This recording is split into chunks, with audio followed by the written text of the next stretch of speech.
Terima kasih. Assalamualaikum warahmatullahi wabarakatuh.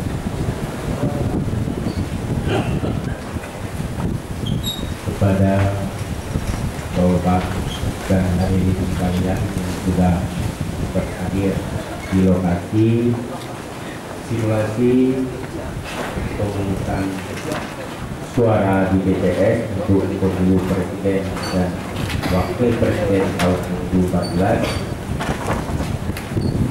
perlu kita mengikuti tata cara pemungutan dan penghitungan suara sebagaimana peraturan KPU nomor 19 tahun 2014.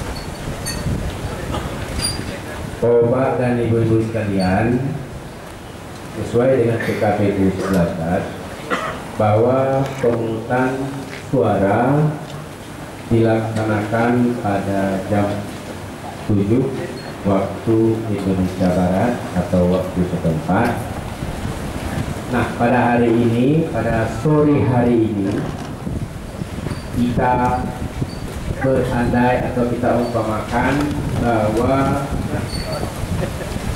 saat sekarang ini adalah pukul 6 pagi dan para KPPS penyelenggara di tingkat TPS sudah berhadir di TPS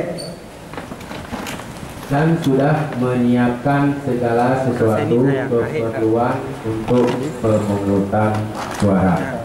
Yang pertama adalah bahwa KPPS sudah menyediakan tempat duduk kepada para pemilih untuk maksimal, paling setidak-tidaknya